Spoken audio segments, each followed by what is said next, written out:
Hello and welcome to the Shortgun Sportsman, a podcast about handgun hunting brought to you by Handgun Hunters International. My name is Ryan Hoover and I'm your host. We want to challenge you to a way of hunting that is better for the spirit and body so you can become the self-reliant person you were meant to be. Since this is our inaugural episode, I'm going to make the case for handgun hunting, as well as telling you some handgun hunting history, and then I'll let you know a little more of my story. So let's dive right in. Why on earth would somebody want to hunt with a handgun? Isn't it just a novel stunt that some people engage in? Isn't it hard to humanely harvest game with a pistol? Doesn't that gun kick too much? These questions and more are some I hear all the time. Truthfully, handgun hunting has been around probably as long as there have been handguns, whether by necessity or not. The modern method of handgun hunting with handguns is probably about 100 years old, maybe more like 75. Elmer Keith, who was born at the tail end of the 19th century, was a prolific gun writer, cowboy, experimenter, and handgun hunter. It was Keith, along with a few others, who convinced the industry to produce the .44 Magnum in the 1950s, which is still today one of, if not the most popular handgun hunting cartridges. The middle of the 20th century was when handgun hunting really started to pick up steam. Dick Casoul started experimenting with a lengthened .45 Colt case in the 1950s that was to become the .454 Casoul. In the decade that followed, we saw the likes of Keith and Casoul, along with Al George, Larry Kelly, J.D. Jones, Elgin Gates, and several others come onto the scene. These were the godfathers, and they were instrumental in the development of our sport. Also during that time, we saw the introduction of some of the most famous and useful hunting handguns ever made. The Ruger Blackhawk, then later the Red Hawk, the Smith & Wesson 29, in the stainless version, the 629, several others. In the 1960s, both the Remington XP100 and the TC Contender hit the market, so it was just a golden era for handgun hunters, and it lasted until about the turn of the century. As handgun hunting does, especially among the truly devoted, popularity waned and many guns that we love fell by the wayside. Most notably, to my mind, the Remington XP100, which was discontinued in 1998, I believe. Those of us who truly loved the sport kept it alive, though. Not a small number of folks were hunting with shotguns, but not enough to make the industry cater to us in any meaningful way. This has changed over the last few years. Several things have conspired to bring handgun hunting back into popularity. First, some new faces have been pushing the boundaries of what even the godfathers thought were possible.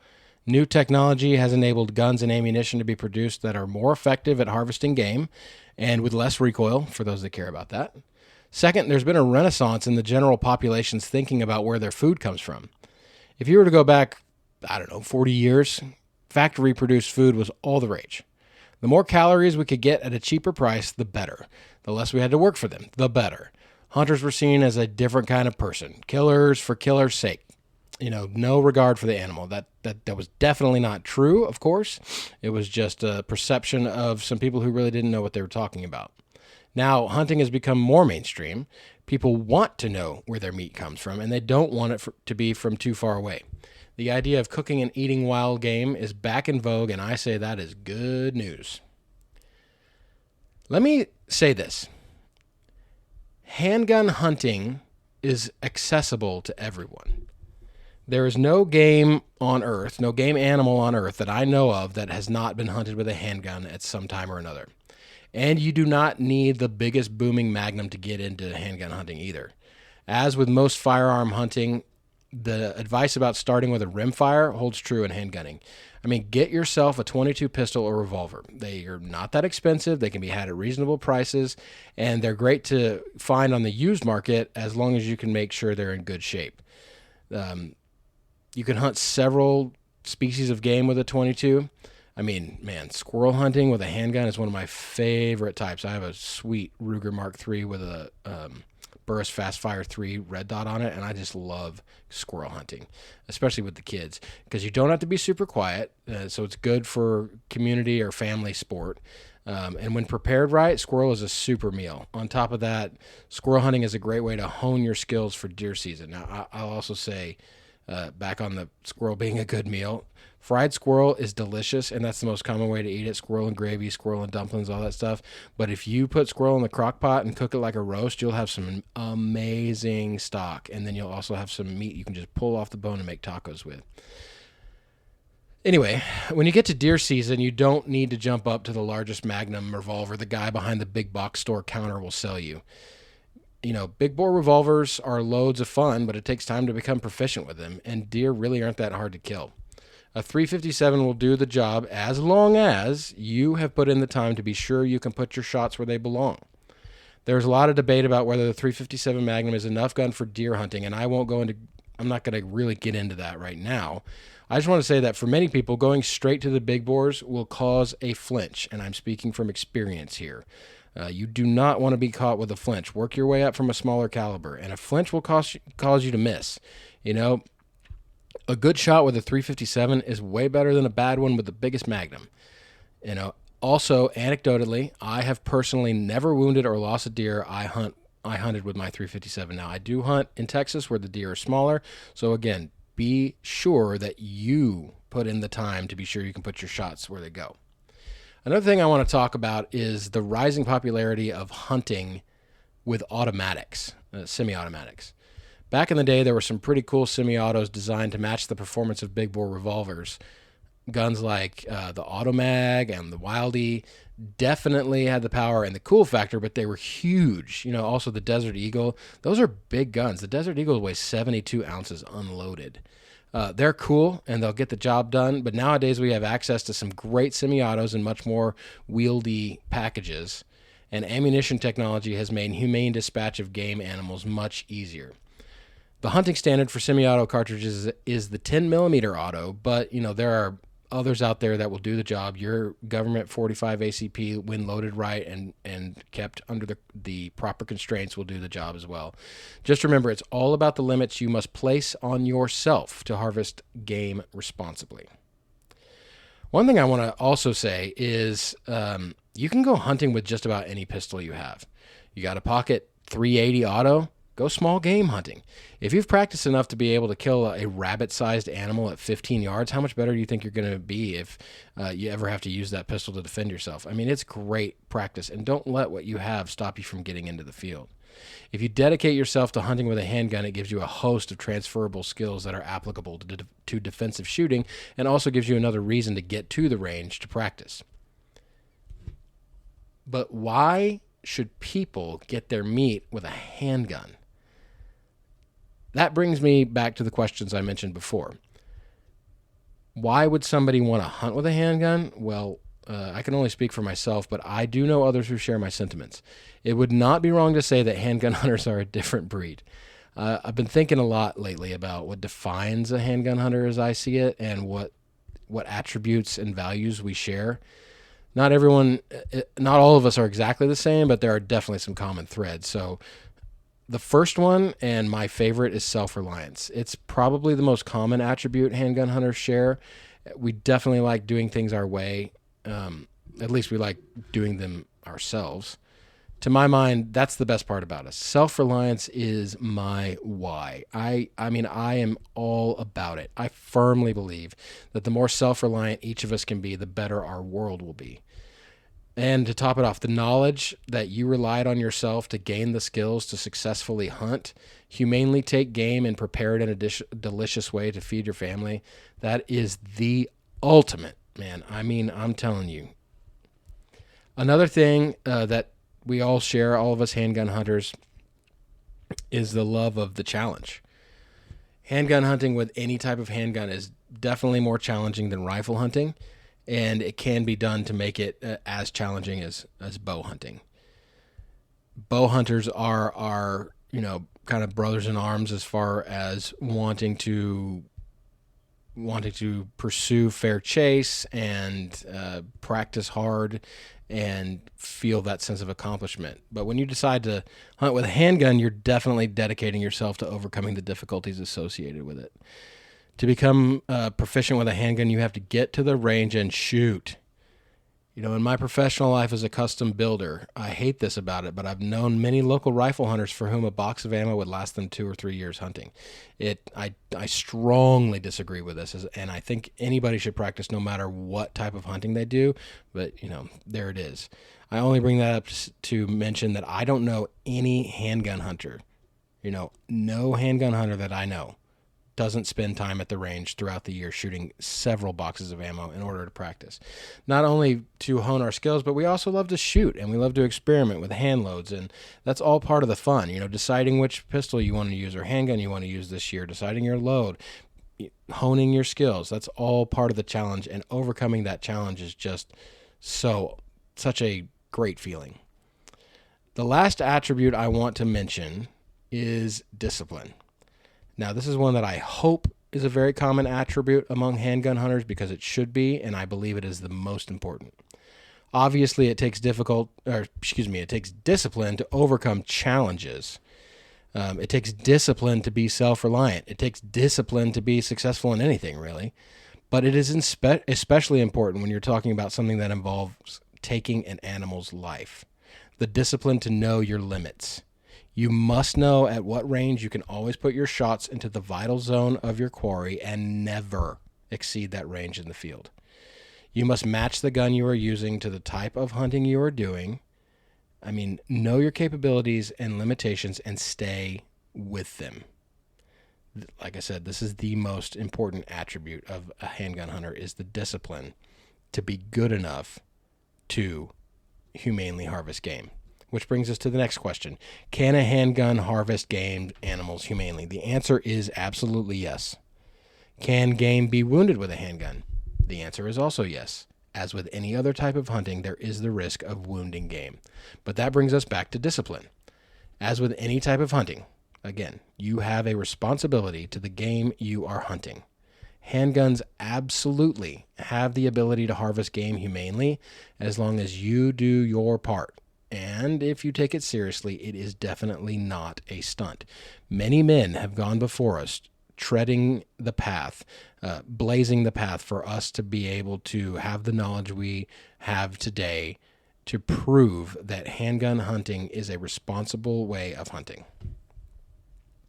Now, the question that I don't see as important, but probably the one that I get asked the most, especially about pistols chambered in traditional rifle calibers, is how much does that thing kick? Or, no thanks, that thing probably kicks too hard. When they see a pistol in my shop chambered in 708 or 308, 6.5 Creedmoor, they just think that it's just going to be too much of a handful for them. Of course, there are some handguns that definitely have stiff recoil. You get a 4 5/8 inch revolver chambered in 475 line ball, it's going to be pretty whippy. But felt recoil is subjective. One person may think a gun kicks too hard, and his buddy may think it's not that bad. Recoil is also largely dependent on technique. This is what I do and what I suggest. My preferred method for learning to handle recoil is to start with lighter calibers and work your way up. Once you have the fundamentals down, shooting heavy recoiling guns is much easier. And I heard a quote that I wish that I could remember who said it, but it basically went something like, it's going to kick either way. You might as well use your fundamentals. You might as well pull the trigger right because it's going to kick whether or not you do that. And that saying has helped me quite a bit. On the other side of the coin, the recoil on some of the specialty pistols chambered in rifle calibers, like I mentioned, 708, 308, 6.5 Creedmoor, it's not as bad as you might think. First of all, those guns are usually heavy enough to soak up a lot of recoil. And second, there are several recoil mitigation options like muzzle brakes or magnum porting that calm those guns down to quite comfortable levels. Personally, I built a 6mm Creedmoor specialty pistol. I don't remember how much it weighed, but it's probably 5.5 or 6 pounds at least. And with a muzzle brake on it, I could track my shots no problem. It was not bad at all. So don't be afraid to try them. Find someone who will let you try theirs out for sure. I encourage anyone who wants to try handgun hunting, go for it. Go for it. It's not hard to get into it, and if you need some tips or someone to help, please reach out to me. My email is ryan@handgunhuntersinternational.com.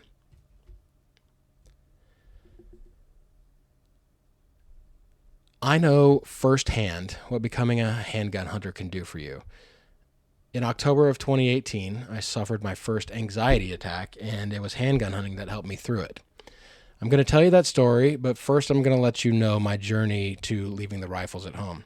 And I also want to say, sometimes I feel kind of, I guess you could say, strange about my feelings about handgun hunting. It's just one of those things where, for me, it really turned around a lot of things in my life. I mean, I wasn't like down on my luck, had problems living in the streets and all that, but I gained confidence in my life. I gained focus, and it just really turned a lot of things around in my brain as far as becoming a better person. So I say that for the right person, handgun hunting can make you a better person. I know that's a big, bold statement, but I believe it, so I got to say it.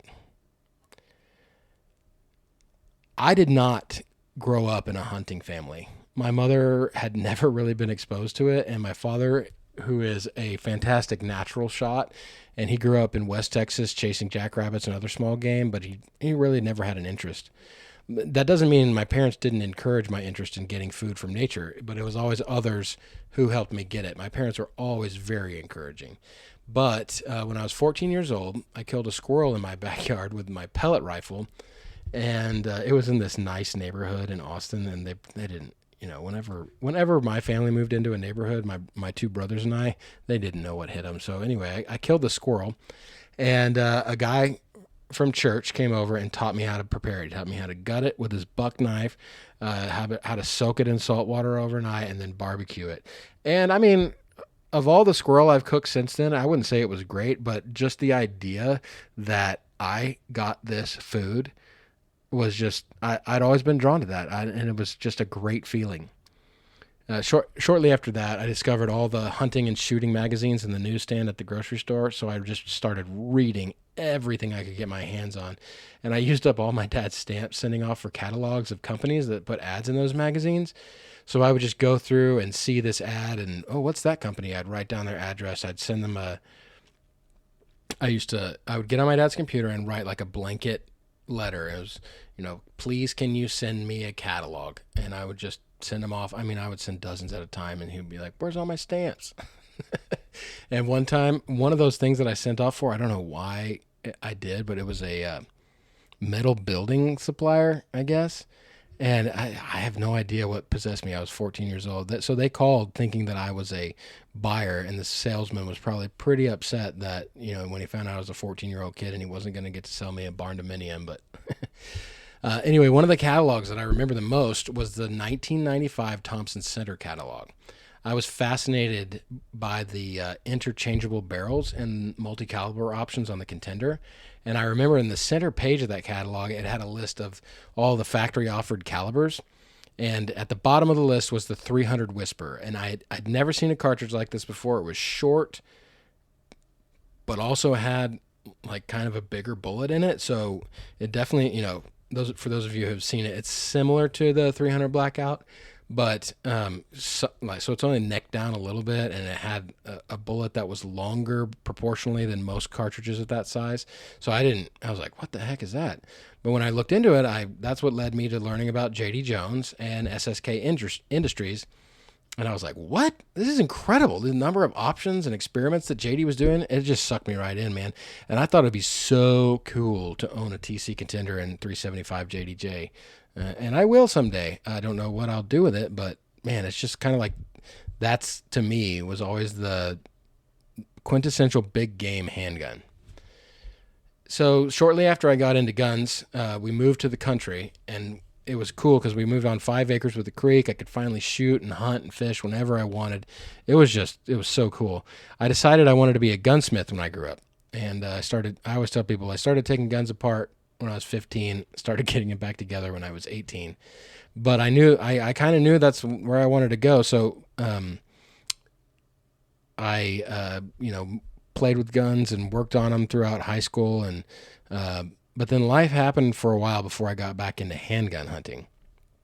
I did a stint in the Navy, followed by some gunsmithing jobs, and I did a year at trade school learning to become a machinist. Then I opened my own shop as a general gunsmith, and all that was before I finally got my hands on my first contender. But once I did, it was all over. My journey towards being a full handgun hunter, it just started right then. A couple of years later, and I did hunt with that contender. I had a 10-inch 7mm TCU barrel for it, and I did hunt with that. Whomever I bought it for off Gunbroker, it came with dies and 80 rounds of federal brass, nickel-plated brass.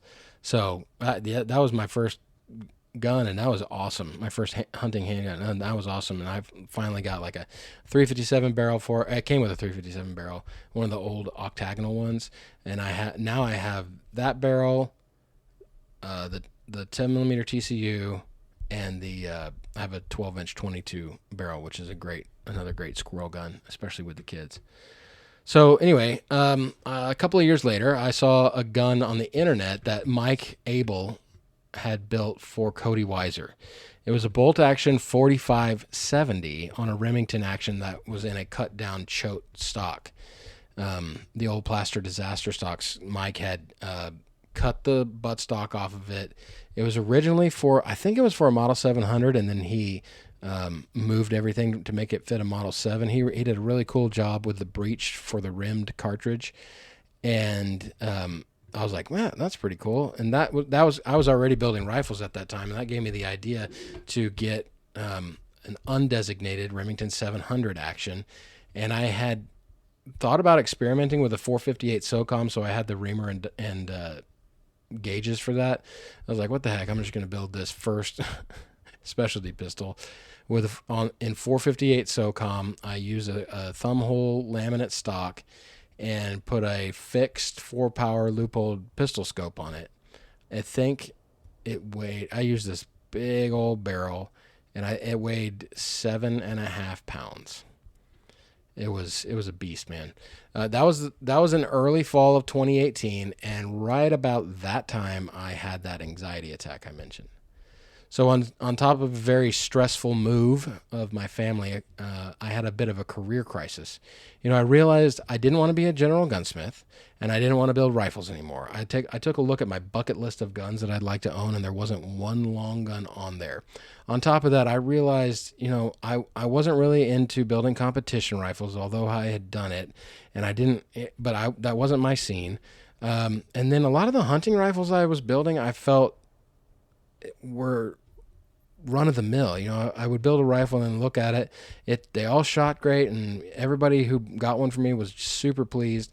But I was like, man, I feel like this person could have bought this rifle from any number of people, and I want to be set apart. I want to do something that I'm really passionate about. So I realized I had made a name for myself doing something I no longer loved, and it was definitely time for a change.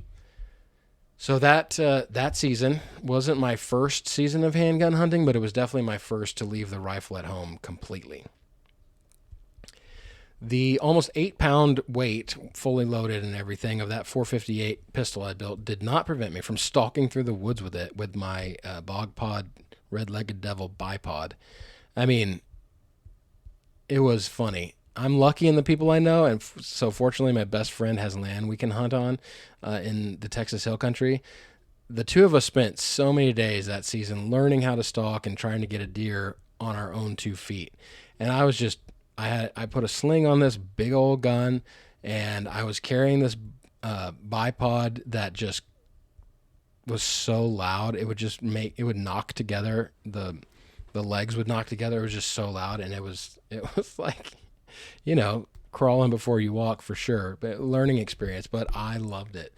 That year I was able to take an axis and a whitetail at his place and an elk and a pig at another buddy's place. But even though I filled the freezer, that was only half of what fired me up. Many times early on in that season, we would come out of the woods empty-handed. We would walk all morning, and, to tell you, most people where I'm from grew up hunting out of blinds at a feeder. There's nothing wrong with doing that, in my opinion, especially when you live in such a deer-concentrated area where we have to control their population. But I've discovered this kind of, stalking, and, when you grow up hunting with the old-timers, it's like you sit in your blind until, an hour after the sun comes up, and you get in your blind about an hour or an hour and a half before the sun goes down, and then leave after sunset. So that was kind of blown out of the water when my buddy and I were like, we would get out there before sunset to be set up to start stalking, and then we would go till lunch at least, and then the same thing, and we'd have lunch and then go out kind of early in the afternoon. And I realized, there's a lot going on in the woods. Man, I learned so much. It was so cool. I mean, that's one of the reasons that I love handgun hunting. And not that you can't stalk with other types of hunting, but I just love, if you have a bow or a rifle, you have so much more, you become so much bigger in the woods. It's harder to get through the brush with a bow or a rifle than it is with a handgun on your hip or carrying a cross draw on the front. So we came out of the woods empty-handed more than not. But we got better. We continually got better at getting close to deer. I realized that being able to get close to game animals and not have them know you were there until you were 50 yards or less away was just about as much of a thrill as being successful in harvesting one. And I was totally hooked. That was a great first season of handgun only hunting. I mean, I felt confidence and happiness I had not felt a long time when hunting. It was like bringing it back to the first time I was a hunter. It was just amazing. I discovered, finally, or rather, I guess you could say I'd uncovered my passion for handgun hunting. Self-reliance combined with overcoming a challenge through the application of discipline. It was great. Not all was well, though. I successfully hunted the next two seasons using only my handgun, but my own restrictions of distance combined with, I guess, pure luck were hiding a serious problem. I had a flinch. Actually, I still have a flinch, and I'm working through it, and I'll talk more on that in the future. Anyway, I was prepping this last season for the 2021 season and realizing that I wasn't doing too well at the range. So I decided to do the thing where you load one of the chambers in the revolver, spin it around and close the gate. It was my Black Hawk, and then fire the gun, never knowing which time it was going to go off. So, man, I was shaking that revolver so bad when I shot. I mean, it was terrible. And I was like, oh, great. After I discovered that, and if any of you ever followed me on social media, you watched some of my journey where I would videotape myself and talk about it. But I resolved to get some concentrated practice in so that I could fix the flinch issue. It's still there with heavy recoiling guns, especially, but I'm working well with my 357 Ruger Blackhawk Bisley, and I'm looking forward to a great season this year. I've been going to the range with it, and I've got it pretty well under control. So, there you go. That brings you up to date with my saga. But before we go, I want to tell you about Handgun Hunters International. HHI is an organization that was started by J.D. Jones in 1979 and was going strong until he shut it down in 2016. Although he is no longer affiliated with Handgun Hunters International in any way, J.D. was nice enough to give me permission to restart the organization, and we relaunched in July 2021. Handgun Hunters International is the premier organization for handgun hunters. We have a cool website where we have a great, well-moderated forum. I think it's a great forum. There's lots of people on there of varying experience levels. Everybody is so kind. It's moderated to make sure that nobody can offer disparaging comments about one another, and that debates are kept reasonable. And basically, some of the ways that forums can get out of control, I try to protect it from that, which I think makes it unique. Also, the Six Gunner, which is our member-driven bi-monthly magazine, is available again as a digital format. And we also help connect members with hunting opportunities, and we're hosting giveaways of guns, gear, and ammo. So far, we've given away some really cool stuff. We've given away a couple of Ruger Blackhawks. This month is a set of Ruger Wrangler 22s. One for the winner, and the winner gets to pick another member to get one. We've given away some First Light gear. We gave away some T&K hunting gear, Bino harness. So I'm always looking for cool things to give away to our members as a way of saying thank you for being part of the community. We also trade info with the industry, and we want to have more influence there as we grow.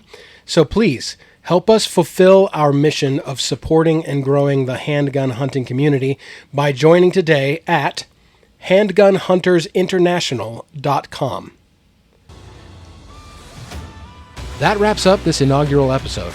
As we move forward, we'll be talking to some handgun hunting experts and aficionados, as well as some industry folks. We hope you'll join us. Please leave us a review, and don't forget to follow Handgun Hunters International on social media at Handgun Hunters INT. Thank you, and good hunting!